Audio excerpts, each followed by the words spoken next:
what's up?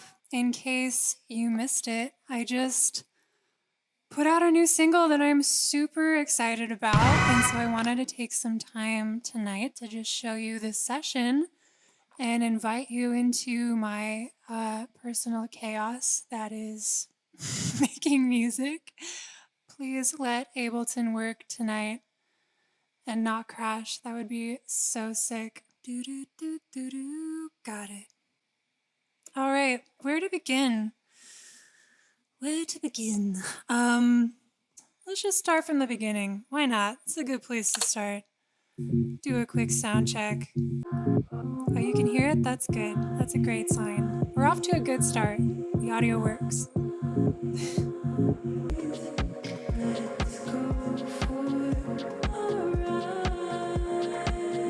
Just gonna play through it for a second so we have some context. I don't know if people have heard the song yet or not.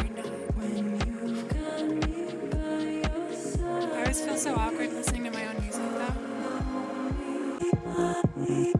Yeah, like I said, this is the unmastered version. I can actually pull up the master quick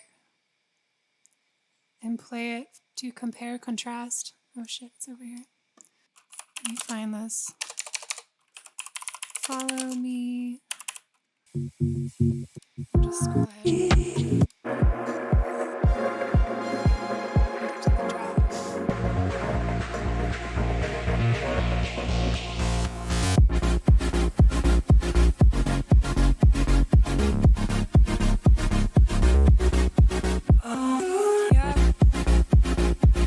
So yeah, good mastering makes a huge difference. It's always worth it. Shout out Tim Biesta, he crushed it. This session that I'm gonna go through actually isn't the final mix. This is just like the production session. So anytime I work on songs, I have one session that I do all the production in and like some mixing. Obviously, I'm like mixing as I go. But then I bounce everything out to stems and bring it into a new session and mix it down there. So yeah, like I said, you're getting the very rare version on tonight's stream. When I was starting to write this one, I had the melody idea, like that main vocal line, in my head. It's a pretty simple chord progression. So I started with this sound in Contact. So it's one of their like lo-fi glow sounds, which I love. Native Instruments hooked me up with a bunch of sounds recently. We worked on a little project together, and so I was working with those sounds for a bit on some songs. So we did that, but we threw a bunch of effects on it that kind of slowly change over time. So we have like these held out chords that kind of slowly start to filter in. And then the secret sauce here for the rhythm is Gatekeeper. This should say 163 flat 2. I don't know why it says 2. I'm like, that's not the chords. Anyway, yeah, shout out. I love Gatekeeper. I use it on so many tracks. I think I just have like a plugin addiction. I think if I forced myself to not use so many plugins, we wouldn't have these processing issues. Oh my god, this is taking so fucking long. 68, 69, 70, 71, 72. All right, so then we have good old Serum. Let's see what's happening here. Ah, here we go. Little gated pad. Pretty basic, but I don't know, sometimes the simple sounds like stand out more and are more impactful like in the context of a song than like the really intricate, crazy layered ones. Sometimes it's all about contrast. I don't know. So like the section leading up to the drop, like it gets a little bit complex. There's a lot of shit going on. Lots, well, you can't really say, but yeah. There was a lot going on. So then when it drops into something more minimal, I don't know. It just has like a bigger impact than if it sounds like you're trying too hard. Don't try so hard. Okay, so same chords as before, just a different sound.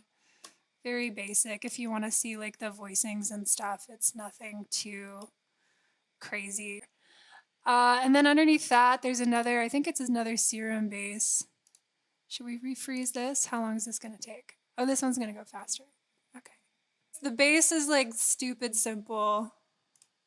It's like the root notes of the chords. I think I literally just copied the MIDI and then made a little rhythm, like deleted all the notes except the root note. Made a cute little rhythm.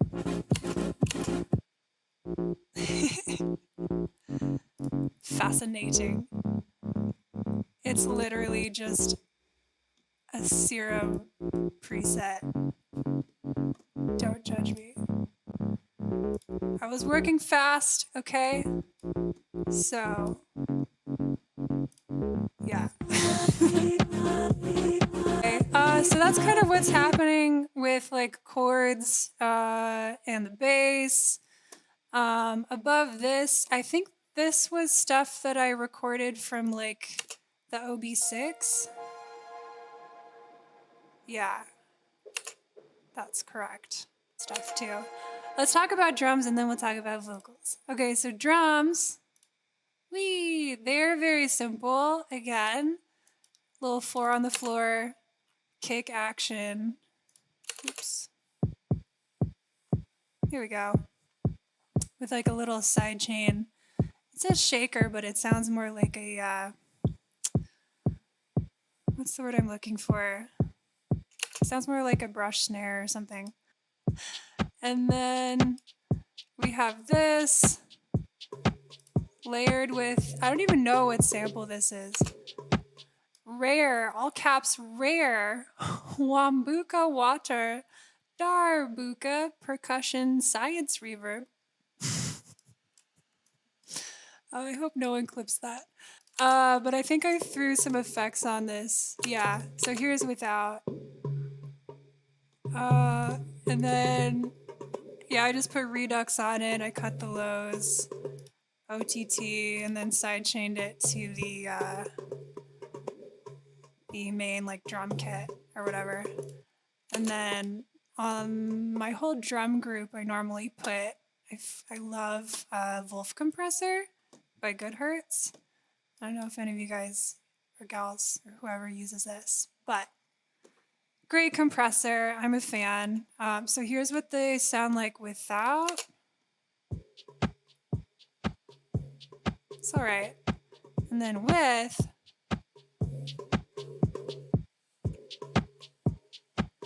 Love it. We love a good compressor. Okay, let's talk about vocals. Whee! Like I said, I had this kind of like melody idea in my head. The lyrics are pretty simple also. Follow me tonight. And I'm pretty sure I recorded this like just on my MacBook microphone. Like they were demo vocals and I just didn't want to change them because it kind of captured the moment in this really special way. And like when I tried to re-record them, it sounded like butt. So we just left the demo vocals and like threw on a bunch of plugins to overcompensate for whatever was going on. I don't even want to show you my like cursed chain. It's so bad. I'm gonna get so much hate for it. So we have the lead and then like 2 layers of doubles. Let me show you what I see when I look into your eyes. And yeah, I don't want to talk about this vocal chain because this isn't the mix session, it's the production session, so this isn't even what I ended up using. But I will talk about a lot of the like resampling that I did. Re-recording like a track or groups of tracks with a bunch of effects and then taking segments of that and like throwing it in reverse to create kind of risers out of that. So we took a long delay tail, I took a long delay tail from the vocals and then put it in reverse to make a little lead up to the first verse. It's really hard to talk about this and like think at the same time. Cody, who's we? Yes, I have a mouse in my pocket. Me and Pluto, my ghost producer, he actually does all the work for me. I don't know what any of this does. Okay, so I resampled the lead also to create this hook that comes in later in the chorus. Hook. I don't know, it's like a texture really. It's not catchy enough to be a hook per se. But that's pretty much it. There's not like a ton of different components. Yeah, sprinkled in is like some more, I think, stuff from the OB6, which I love, which is behind me and not turned on. Poor thing. Does anyone have questions? Some people sent me questions ahead of time, so let's run through these. Oh, do I master my own stuff or send it off for that? Lately I've been working with... Hey! Right. Lately I've been working... Oh my god. Thank you for the subscription. Lately I've been working with Tim Biesta, who is super sick. He does a lot of the Bitbird stuff as well. So that's been awesome. I do also like master music. I prefer to master other people's music because I've just found that after I get done mixing something, and especially after I get done like producing something, my perception of the song is so fucked. Like it's so distorted. And I used to think that I was like kind of immune to that issue and could just like master my own shit anyway and like have it be great. But I'm not. It's just like really hard. So I can make it work like, and you know, if there's no like budget or something for a track, or if I'm just making something really quick to send off, like I do love mastering and like I can definitely do it myself on my own stuff, but it's really hard when I've already spent, you know, X amount of hours on the production and the mix. So I'm trying to work with more people on that, and it's not worth the anguish when I can just let it go, send it to someone else, trust that they're gonna do a good job and not be so psycho about like controlling every single aspect of the process, you know? That's my rant.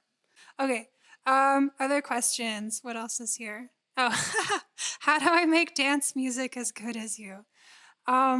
You just make a lot of like mid music for like 10 years. And then you might get like one good track, but then like even as you start to get better, you're still going to make like a lot of shitty music. So you just have to be okay with making really mediocre music for a long time. There's nothing that can replace like hours spent doing something or like volume of music that you've made. Like there's no shortcut for that, really. Yeah, you have to be humble, I think, humble enough to like show up for making stuff even when it's not good, and like hopefully you enjoy the process enough so that it's not a problem if the result isn't as like high as you would hope, you know?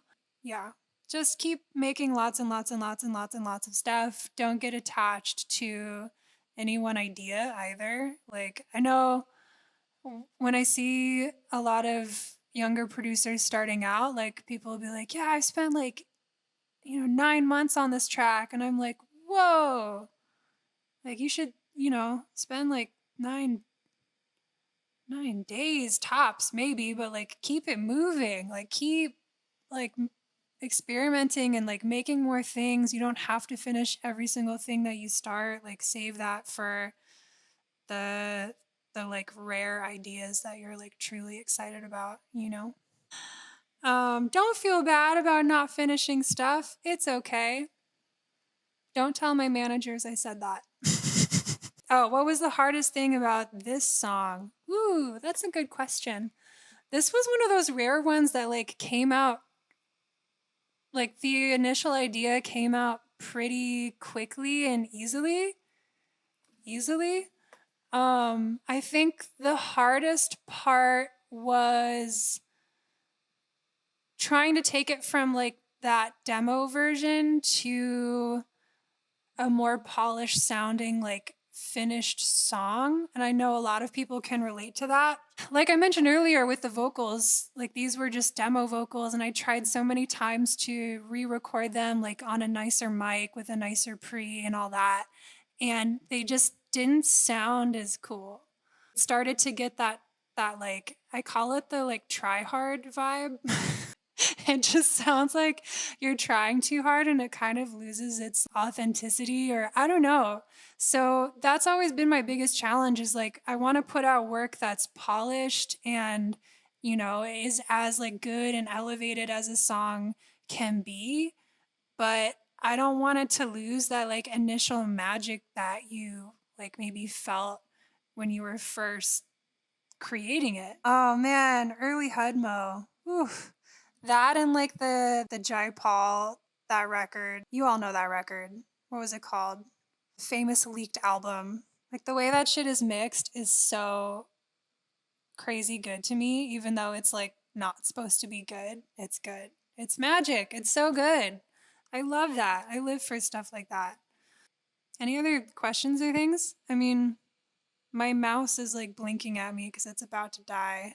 Oh, you can't see it. There it is. So I feel like our time is limited.